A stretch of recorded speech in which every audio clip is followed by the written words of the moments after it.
Bien, y ya estamos con nuestra invitada aquí en el estudio, Henrich Iroyola de la FM de la Calle, para hablar, aprovechando, en realidad, tomando como excusa estas charlas que se han organizado en el marco del ciclo Bahía Blanca, entre siglos, de las primeras poblaciones a la ciudad moderna. El viernes a las 6 de la tarde en Saavedra 951 va a ser el turno de los medios de comunicación en Bahía Blanca, del papel a la era digital, y ahí van a estar la magíster Celeste Napal, que trabaja en el Archivo de la Memoria de la Universidad Nacional del Sur, y la doctora Patricia Orbe, que es investigadora del CONICET y del Departamento de Humanidades de la Universidad Nacional del Sur, que es quien está aquí en el estudio. Gracias por acercarte. ¿Cómo andás? Bueno, buen día. Gracias a ustedes por la invitación. Bueno, hay muchísimos trabajos, obviamente, de producto de tu investigación sobre la historia de los medios de nuestra ciudad. Iremos repasando parte de eso, pero en principio, ¿por qué es relevante estudiar la historia de los medios de comunicación? Porque, bueno, en el siglo XX, que es el espectro donde nosotras nos manejamos, pues el siglo XXI ha cambiado mucho, así que nos quedamos más o menos en el cambio de siglo. Es un siglo de muchas transformaciones en la forma de comunicar, ¿no? Desde la gráfica hasta el espectro radial y después la televisión, y casi al final del siglo empieza a haber esta cuestión de la explosión de los medios digitales, que empiezan incipientemente pero rápidamente cambian toda la forma de comunicar. Y sobre todo porque en el siglo XX han sido protagónicos, porque tenemos en nuestro país el desarrollo de una sociedad de masas, y en eso la presencia de los medios de comunicación es fundamental. Así que los estudiamos como actores sociales. Bueno, y vos pones la mirada sobre medios locales y regionales. En el caso de la ciudad, ¿cuáles son las primeras experiencias? Obviamente tienen que ver con periodismo gráfico, ¿no? Exacto, sí. Los primeros, hasta las primeras décadas del siglo, desde el siglo XIX, incipientemente, fines del siglo XIX, pero sobre todo las primeras 3 décadas, había muchísimos periódicos en Bahía Blanca que pertenecían a distintas iniciativas, desde comerciales hasta partidarias, sindicales, clericales, de las comunidades de inmigrantes. Y luego, con el advenimiento de la radio en los años 30, esa actividad gráfica se fue reduciendo un poquito más, siguió existiendo, pero no en tanto volumen y en tanta diversidad, y fue compitiendo con la radio, se fue acomodando de otra manera. Quedaron básicamente los periódicos comerciales, los más exitosos sobre todo, en materia de tirada, digamos, los que empezaron a ser una empresa sustentable, y algunos partidarios, que siempre los partidos o los actores, candidatos, dirigentes, fomentaban tener alguna hoja donde expresar sus ideas o debatir. Y luego en los años 60, con la llegada de la televisión, empieza a producirse otro tipo de comportamiento en los consumos de la población, ¿no? Entonces, ahí también se va acomodando un panorama diferente ya de cara al último cuarto de siglo. Así que es interesante ver cómo esa evolución va también acompañando los cambios de la ciudad y la región, ¿no? Claro. Esa Bahía de principios de siglo, por ejemplo, ¿qué medios específicamente tienen como referencia y quiénes estaban detrás de esos periódicos? Por lo general, había muchos dirigentes políticos que, por un lado, tenían sus periódicos que identificaban con sus ideales políticos, y había otros dirigentes políticos que decían, no, nosotros hacemos prensa independiente. No, tenemos a don Enrique Julio, ¿no? Que fundaron la Nueva Provincia en el siglo XIX, que era un dirigente radical, pero que siempre separó, le dio a su hoja un programa que no era del partido ni de la línea partidaria. Él siempre se identificó de que hiciera política es otra cosa, sí, seguro. Pero no hacía política dentro de la estructura, digamos, dentro de lo que era el campo partidario. También había otros periódicos que sí, que eran claramente el socialismo, con Nuevos Tiempos, o Democracia, con Luis Vera, que era un dirigente radical, pero estaban más identificados con la línea de su director, con la línea política de su director. Pero había otros que no, que preferían anclarse más en el paradigma de la prensa independiente, entendida como lo prestigioso, como lo moderno, como lo más de avanzada dentro de lo que era el periodismo en ese momento, ¿no? Y sobre todo, bueno, porque también tracciona más lectores. Claro. Tener un periódico independiente que tener un periódico partidario. Así que esos fueron los más importantes. Y después, cuando aparecen las radios, también muchas de estas personas que estaban trabajando en medios gráficos empiezan a invertir en radio o se asocian a radio, entonces empiezan a hacerse todos estos conglomerados, ¿no?, no digo multimediático, como lo podemos entender un poco más adelante con la incorporación de la tele, pero algo por el estilo, ¿no? Entonces empiezan a ser empresas que tienen varios medios, y no solamente acá, sino también en otras latitudes. Yo estoy rastreando cadenas de empresas que van teniendo periódicos más allá de Bahía Blanca, o incluso que llegan a La Plata, y capitales de La Plata que vienen a invertir en Bahía Blanca. Entonces se empiezan a hacer, por eso digo, parto de Bahía Blanca y hasta donde me lleven, hasta donde me lleven esos vínculos, ¿no? Y en esto de los cambios, bueno, eso tenía que ver mucho también con la expansión de la lectura en un primer término, pero socialmente, económicamente, ¿qué cambios acompañaban? La nueva provincia es más evidente por su propio nombre, digamos, también como más allá de, entiendo, la cuestión partidaria o política de su fundador, un proyecto concreto. Correcto. ¿El resto tenía también así una idea de la ciudad que pretendían, o eran más a la coyuntura? Tenían distintos perfiles, porque, por ejemplo, hay periódicos que tenían un mayor fuerte en la cobertura deportiva, por ejemplo, o en la cobertura cultural, ¿no? Yo tengo, ayer estuvo Juli López Pascual, que ha trabajado muy bien en el periódico Democracia, que tiene una cobertura de la actualidad cultural, y era un periódico de un dirigente radical. Vos dirías, pero le daba mucho espacio a eso. El Atlántico, la Gaceta, le daba mucho espacio a lo deportivo, ¿no? Entonces tenían como su nicho. Sobre todo los vespertinos. Los matutinos son más de información internacional, nacional y local, más política capaz.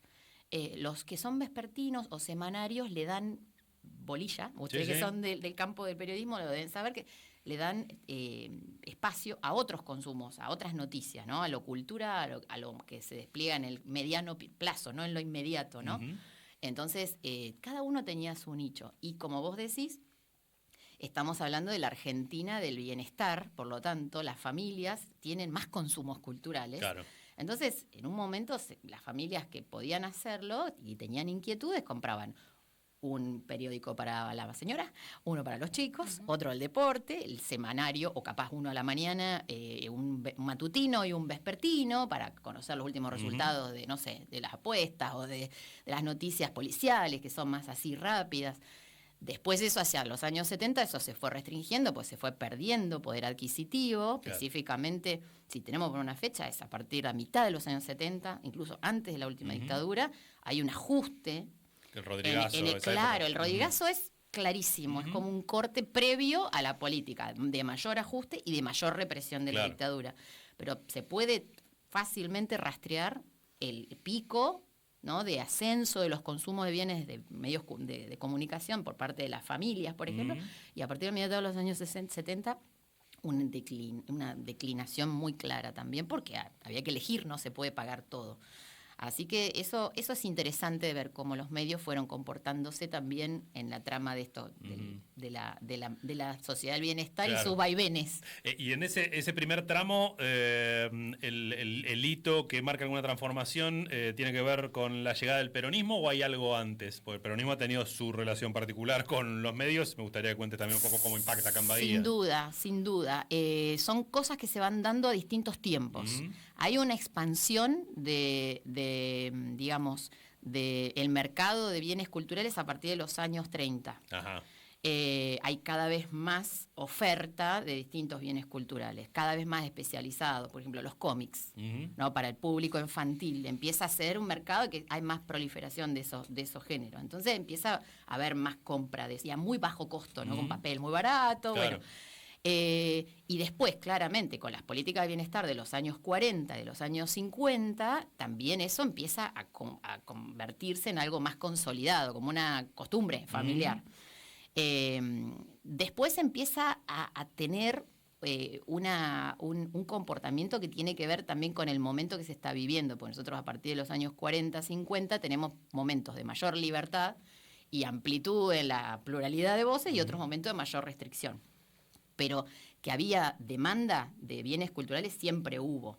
Y en el caso de Bahía Blanca, en los años como mencionabas, del peronismo, pero eso no es una anomalía de Bahía Blanca. En realidad, en muchas ciudades del país hay un fuerte intento de avance del gobierno sobre el control de contenidos, no solamente de los medios gráficos, también radiales. Claro.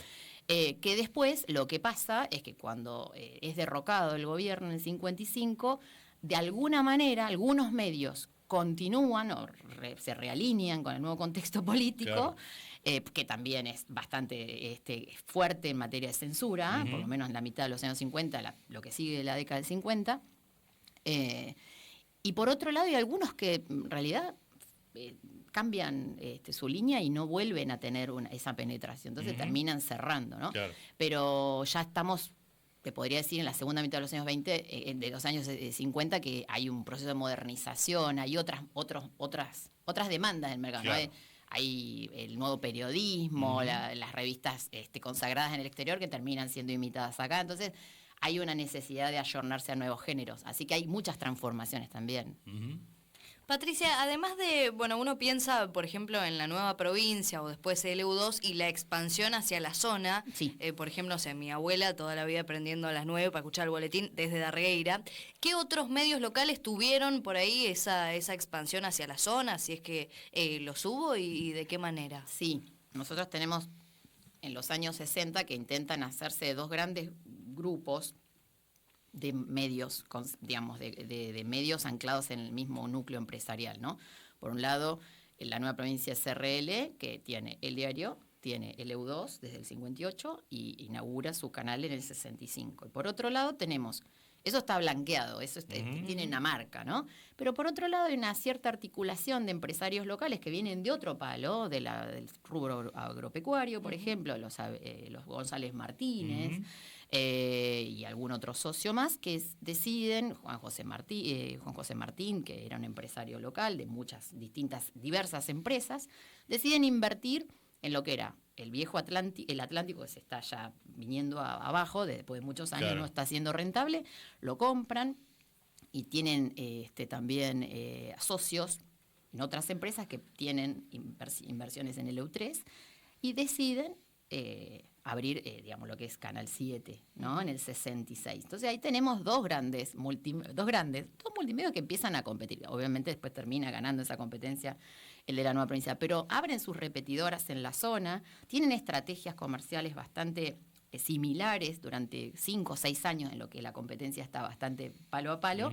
Y finalmente, yo he entrevistado a algunos de las personas vinculadas a ese sector, al de EU3, Canal 7, y lo que fue el Atlántico, que se convirtió en el Diario El Sureño, que duró 5 años también, y que me decían que, se intentó dar la pelea comercial, pero estaba tan instalada la marca de los Julio Massot, que fue muy difícil competir, ¿no? Y si después pensamos que a partir del año 68, 69 se asocian con Alejandro Romay, claro. En el canal, para que se haga cargo del canal. Es muy caro producir, claro. Es muy caro mantener un canal de televisión. Entonces ahí vemos que el proceso de concentración se da tempranamente en el interior, porque no es lo mismo tener el mercado de producción de capital, que claro. Publicitariamente es mucho más grande, muchísimo más grande, que hacer televisión o hacer radio, o tener medios que den cierta rentabilidad en otras latitudes, con mercados publicitarios más chicos, ¿no?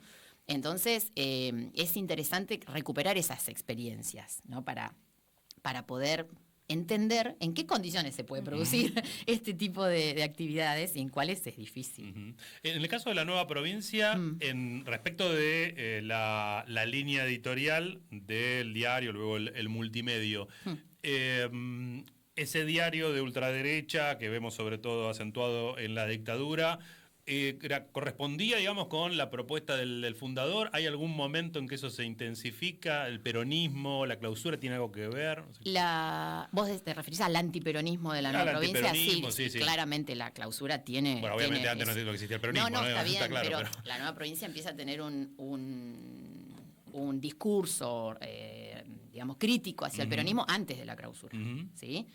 Al principio empieza con una cierta expectativa y después cuando claramente ve que tiene una posición ideológica muy diferente y que hay una fuerte presión sobre la prensa también, el caso de la prensa es posterior a la clausura de la nueva provincia, pero ya se estaba viviendo esa cuestión, tiene un discurso muy virulento en contra del gobierno y el gobierno la termina clausurando, ¿no?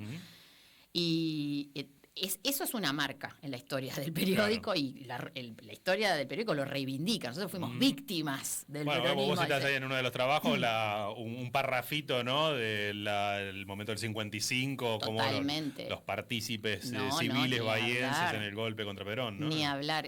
Justo el sábado que estuve trabajando en el Museo Histórico, charlaba con Ana Miravalle, la directora, viendo un busto que hay de Enrique Julio. Me dice, este es el busto que los manifestantes del 55 pasearon por la Plaza Rivadavia, como diciendo, bueno, este es uno de nuestros héroes, ¿no?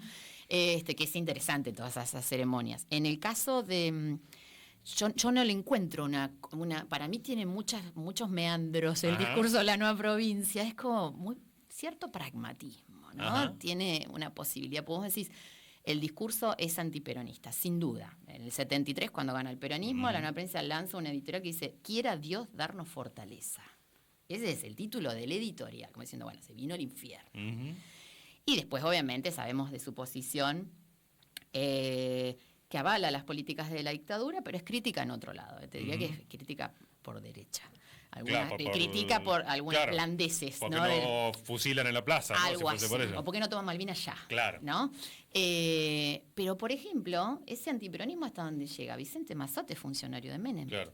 Entonces, depende, ¿no? También los intereses comerciales de la empresa. No nos olvidemos que en el 89 Alejandro Mazzotte es una de las cabezas del grupo que termina beneficiándose con la licitación de Canal 11, ¿no? Del grupo Telefe, ¿no? Alejandro Mazzotte, hermano menor digamos, el hijo menor de Diana Julio. Cuando vos decís, bueno, pero es un hombre de una televisión del interior del país, sí, pero cuando se armó ese holding para presentar a la licitación, televisoras argentinas, que era el grupo de televisoras del interior del país, él estaba encabezado por Alejandro Mazzotte. Entonces, los intereses a veces van por adelante de la línea editorial doctrinaria. Entonces hay que ser un poco más de ir al archivo y decir, no, esto duró hasta cuándo, y por qué cambió, y con qué, sobre qué cosas se silencia el diario, sobre qué cosas hace hincapié. Y por ahí está jugando otras batallas también para conseguir determinadas prerrogativas, ¿no? Contanos un poco más respecto de el proceso de la televisión.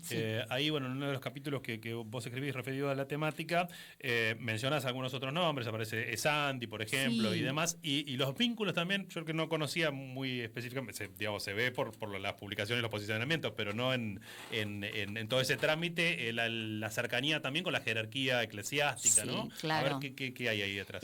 Una de las personas que yo entrevisté para ese trabajo, que te dije que sigue en proceso, a medida que vamos encontrando más material lo vamos puliendo más, me dijo que al Canal 7 cuando lo estrenaron o cuando lo inauguraron le decían el canal de la curia, ¿no? Porque eran todos católicos. Lo tenemos en el directorio a Luis María Sandi, que era el interventor municipal en ese momento, estamos hablando del año 66, había inaugurado la dictadura que había derrocado a Ilia, ¿no?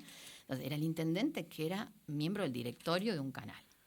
Y muchos de los miembros tenían que ver con el cursillismo, pero muchos de los miembros incluso del staff periodístico. Claro. Que se habían conocido o habían entrado en contacto por los cursos. Contá un poco qué era, porque probablemente los cursillos de la cristiandad eran espacios. Yo sé que voy a decir algo que mis compañeros que están en el rubro de los estudios de la práctica. Virginia Dominela en este caso está tomando nota. Inspirame. Son espacios del laicado, de gente que son católicos muy comprometidos, pero que eran laicos. Entonces organizaban o se gestaban estos espacios, que no son locales, vienen desde de la jerarquía organizada, de la misma manera que en algún momento hace muchas décadas, a principios del siglo, se ha organizado Acción Católica, o sobre los círculos obreros católicos, más hacia en la segunda mitad del siglo XX aparecen estos espacios que tienen que ver con fomentar la familia tradicional, el matrimonio. Los cursillos de la cristiandad eran esos espacios en los cuales se trataba de incorporar jóvenes profesionales para, de alguna manera, tratar de que el catolicismo entrara en los espacios profesionales, ¿no? Pero, por ejemplo, en canales de Buenos Aires, como el Canal 13, había accionistas de la Universidad Católica.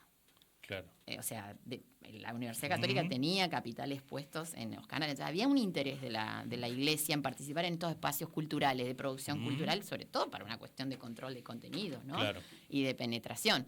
En este caso, del Canal 7, la mayoría de sus accionistas tenían esa sociabilidad católica de pertenecer o a los cursillos o a círculos muy tradicionales de la ciudad que estaban asociados a su vínculos en los espacios del catolicismo, lo cual también generaba cierta marco de respetabilidad dentro de lo que era el longaniato, ¿no? Claro. Que estaba tan cercano a la jerarquía católica argentina. ¿Y con el 9?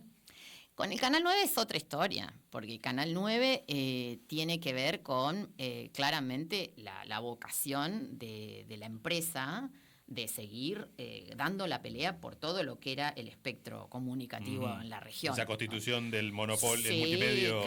Claro. Vos pensás que Enrique Julio ya tiene acciones en el EU7 en los años 30. O sea, ya tenía el diario, pero ya estaba participando en la radio. Y tenían un estudio en Buenos Aires para transmitir noticias. Claro. O sea, apuntaban a estar a la vanguardia, a poner mucho capital para dar esa pelea, esa competencia. Entonces, cuando pierden la radio, porque se estatizan las radios en los años 40, en el 50, cuando la Libertadora privatiza nuevamente las radios, están ahí, en la primera línea, ¿no? Y lo interesante de todo esto es que logran, cierto, como hay algo que también es una ventaja aparte. El Canal 7 podía tener un intendente, pero estamos hablando de que el grupo Julio Mazzot tenía de socio gente que había sido funcionario del gobierno nacional. Claro. Que ponía funcionarios en el gobierno nacional, ¿no? Bermúdez Emparanza fue ministro, senador, embajador, representante en Naciones Unidas. Bueno, era un empresario que tenía un nivel de penetración en las altas esferas de poder. Entonces, cuando vos largas un pliego de licitación, bueno, las condiciones de la empresa es como que terminan, ¿no?, siendo beneficiosas. En un primer momento estaba prohibido en los años 60 que se licitaran señales televisivas a grupos gráficos para evitar la concentración. Bueno, hubo algunas llamadas por teléfono y se levantó esa limitación. Entonces, eso da una ventaja que no tienen otros grupos empresariales, de tener esas puertitas, esos pasillitos por conseguir cierta protección o cierta promoción, ¿no?, en la competencia. ¿Y cómo es que se ha reinventado este grupo a partir del cambio, sobre todo en el sustento comercial, ¿no? Que antes por ahí era diferente, había más, ¿no?, más privados que ponían recursos para sostener los medios, para publicitar y demás. ¿Cómo ves que se reinventaron ahora de un tiempo a esta parte? Bueno, ahora que es la nueva Punto y demás, ¿de dónde sale ese financiamiento por ahí para sostenerlo en este nuevo margen o marco digital que tienen? Yo creo que a la empresa original, bueno, la familia se retira de la empresa, te estás refiriendo a la nueva provincia, ¿no? Sí, claro. La empresa originalmente empieza, yo creo, su retiro de mercado local a partir de la segunda etapa de licitación, ¿no?, de los canales, cuando le venden su participación en Telefe a las capitales extranjeros, se van retirando, pero no te olvides también que tienen otras inversiones en lo que es cable y televisión digital. Claro. O sea, se reacomodan. Saben que es muy difícil competir. Ellos siempre tuvieron otras inversiones, capitales agropecuarios, inversiones en logística. Entonces diversifican, por otro lado, que tiene menos espectro. El problema de la marca de la nueva provincia es que cuando empiezan a producirse la revisión de crímenes de lesa humanidad está muy asociada, ¿no?, a esa política que empieza durante la transición democrática. La empresa sale ilesa hasta los 2000, ¿no? Entonces, cuando empieza a verse afectada, ¿no?, la asociación, está bien, no se le declara la falta de mérito a Mazzot, etcétera, pero queda muy a nivel nacional, digamos, la marca asociada a esta cuestión política. Entonces, a esta cuestión política y de justicia. Entonces, primero que empieza a haber una reconfiguración de la estrategia comercial. La empresa empieza a darse cuenta que bueno, es capaz que es un buen momento para cambiar la marca. Se intentó, se pasó a llamar La Nueva. Y después, bueno, obviamente todo lo que es es interesante ver cómo el cambio tecnológico que incorpora la empresa le permite ir sacando empleados, ¿no? Claro. Reduciendo el empleo. Entonces se convierte en una linda forma de ofrecerla para la venta, ya está como adaptada a los nuevos tiempos. En realidad los Mazot tienen inversiones actualmente en la televisión digital y en el exterior, en portales de noticias en el exterior, con socios internacionales. Es decir, se retiraron de la primera línea de la exposición pública, ni hablar de la ciudad, pero y se reconfiguraron. Bueno, ¿Y en qué particularmente están? No tengo todas las pruebas como para Bueno. decir, pero tengo indicios de que, por ejemplo, participan en distintas sociedades, por ejemplo, que trabajan en lo que es la seguridad, que tiene que ver con el control de tobilleras de presos con domiciliaria. Sí, Un hermoso hecho una negocio con el exposición. Estado, Mira. pero bueno, participan parcialmente con otros empresarios. Tengo el nombre de la empresa, pero no puedo. Sí, yo a mí sé- se me viene uno también, pero no quiero meter la pata. No, pero por me parece eso. que hicieron alguna presentación en su momento, bueno, intentando, y todo tiene que ver con todo, ¿no? También es parte de los Exactamente. medios que tienen Bueno, otros intereses, ¿no? Y, en el frente público tienen consultoras, Ujú. ¿no? Consultoras para asesorar candidatos, ¿no? Bueno, aparte de su nueva generación, ¿no? El sobrino de Vicente, eso es un dirigente joven con Sí, diputado nacional. Claro, bueno. Pero por otro lado, se han asociado con otros capitales y tienen portales de noticias en Miami. Bueno, y se lo ve muy activo además en torno a la Correcto. política Correcto. que hoy gobierna. Pero es interesante también porque en el caso de Vicente Mazot, tiene un capital porque él tiene su espalda de doctor de ciencias, de ciencias políticas. Entonces, desde ese lugar también tiene su espectro ha de padrinado consultor. a dos personajes protagonistas de este proceso, ¿no? Como Laje y Márquez. Correcto. ¿No? Patricia, respecto de los medios, bueno, estamos hablando obviamente de todo este proceso de la nueva provincia, ¿enfrente qué? Ya sabemos los resultados porque está a la vista, pero ¿quiénes intentaron o llegaron un poquito más allá, intentando competir en los distintos momentos históricos con esa especie de monstruo que alguien te dice ahí, bueno, intentamos, pero llega un momento que era imposible sobrevivir? Y siempre fueron, por lo general, los que intentaron dar conscientemente esa pelea, vamos a armar un medio para dar la pelea de la competencia, por lo general siempre fueron medios que estaban vinculados con dirigentes políticos que no tenían espacio para poder informar a la población de que había ideas alternativas, de que no, porque el multimedia no le daba ese espacio. Entonces, yo he rastreado, por ejemplo, el diario El Sureño, ¿no? Entre el año 65 y el 70, que es una iniciativa concretamente de la Unión Vecinal, ¿no? Que quiere llegar a la intendencia y que necesita un espacio gráfico para que los vecinos se informen de sus propuestas, de su actividad, de su proselitismo. Bueno, no lo logran llegar a la intendencia, pero logran colocar varios concejales en varias oportunidades. No nos olvidemos, entre el 65 y el 70 tampoco que abundaron las elecciones, pero hubo algunas elecciones, sobre todo a nivel a nivel local. Entonces, bueno, eso fue un intento, ¿no? Otro intento tiene que ver con el peronismo, que intenta, el que más que reconozco que más mérito tuvo en el tema del esfuerzo, es el diario El Eco. El diario El Eco, que, bueno, lo encabezó un referente del periodismo de Bahía Blanca, Isabel Estrada, que estuvo en muchos medios. Abel Estrada, periodista profesional, aparte de haber sido concejal socialista, etcétera, y un tipo muy comprometido con digamos, denuncias de presos políticos, una trayectoria muy interesante tiene Abel Estrada. Él participó como periodista en otros medios comerciales y después terminó dirigiendo este periódico que va desde el 70, 71 hasta que él es amenazado por la AAA y se termina yendo de Bahía Blanca, ¿no? El periódico sin él no sigue. Entonces estamos hablando de la primera mitad de los años 70, que había que ponerle el pecho, ¿no? Y bueno, claramente hay sectores del peronismo, por ejemplo, que están apoyando económicamente esas publicaciones. Obviamente, no duran por una cuestión de inserción en el mercado y por otro lado, porque también el contexto represivo, Claro. bueno, si te amenaza la AAA es una buena decisión ponerte a salvo, ¿no? Entonces Abel abandona Bahía Blanca y se va a trabajar a La Plata. Claro. Pero esto tiene que ver con intentos, que yo creo que es muy importante rescatar porque dan cuenta de vocación de alternativas. Claro. Con la democracia, obviamente, hay una reapertura política en todo sentido. Tenés también el desarrollo de las radios FM, digamos, más posibilidad de canales informativos, ni que hablar con la cuestión digital.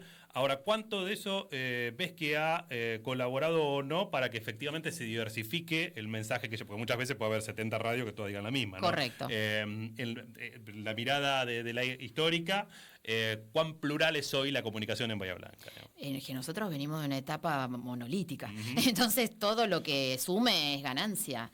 El problema que tengo yo con esta etapa es la fragmentación.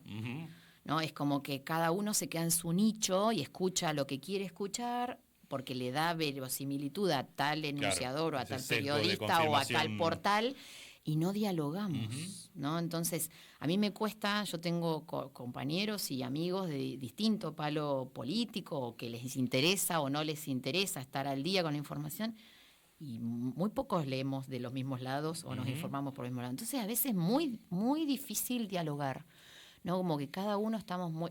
festejo la pluralidad. Claro, sí, la pero evidentemente no genera un diálogo, un como debate. Muy en cada uno en su nicho, ¿no? Y entonces a mí, que vengo del siglo XX, que vengo de la forma de hacer política del siglo XX, de hacer política y de pensar lo público, no en lo partidario necesariamente. Bueno, venimos de las elecciones recientes, ¿no? Pero tiene que ver con pensar la ciudad, pensar en la sociedad que queremos, pensar otros temas que trascienden la elección, necesariamente.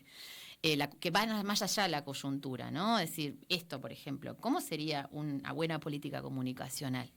Yo tengo derecho a informarme con buena información. ¿Quién tiene el rol de decirme, che, esto es confiable, esto no? Y nosotros siempre terminamos pensando lo mismo. Bueno, hay que educar a la gente para que tenga una perspectiva crítica también. Y eso no se está dando mucha bolilla en los espacios educativos, ¿no? Obligatorios, por lo menos en la formación primaria y en la secundaria. Nosotros, cuando yo estaba en mi formación obligatoria, trabajábamos con los diarios en papel, la escuela. Ahora no sé cómo se enfoca eso, ¿no? Y veo muchas veces mucha falta de criterio para evaluar, bueno, esto es verosímil o no, ¿no? Es como que vamos más al impacto. Entonces me preocupa eso. Hay mucha oferta, pero poco diálogo. Claro. Y me parece que eso sería deseable, ¿no? Encontrar instancias de diálogo. No tengo ni idea cómo se hacen. Pero bueno, para eso están los expertos en comunicación social que deberían ofrecer alternativas, ¿no? Y el Estado también tiene que tener un rol más participativo en darnos a los ciudadanos información de buena calidad. Patricia Orbe, acá terminaría la charla, pero estoy tentado, da para todo una charla más, pero un comentario sobre Agustín de Arrieta y la prensa. Y después el laburo que hiciste respecto de algunos de los medios de Ingeniero White, que además, porque uno veía ahí un poco la demanda que vos reconstruís y es más o menos lo que hoy te podrán decir a través de una cuenta de Instagram o una FM tal vez, pero lo planteaban aquellos viejos socialistas y radicales también en la prensa de principio del siglo, ¿no? Bueno, Agustín de Arrieta, me siento un poco impostora hablando de Agustín de Arrieta, tengo colegas que son expertos en el socialismo en Bahía Blanca, pero Agustín de Arrieta es un personaje fascinante, tipo de los medios de la época, del socialismo, con una vocación de cambio político fantástico, pero aparte Agustín de Arrieta fue uno de los directores del semanario El Puerto, Ingeniero White, claro. O sea, un tipo súper versátil, ¿no? Intendente en los años de reino del conservadurismo a nivel nacional, intendente socialista en Bahía Blanca. Impresionante, ¿no? Siempre Bahía Blanca, las anomalías de Bahía Blanca. Sobre todo en estos días vendría muy bien, ¿no? En que nos, con algún mérito nos desean distintas cosas por haber decidido como se decidió. Claro, pero lo interesante es la vocación por la cosa pública, ¿no? Porque él era un hombre de la política, del partido, eso está claro. Pero era un tipo con inquietudes en lo que era la educación, con lo que era en que las comunidades chiquitas como Ingeniero White tuvieran su voz también.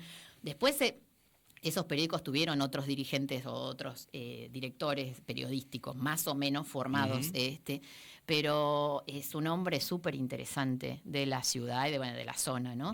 Y con mucha presencia en la zona y forma...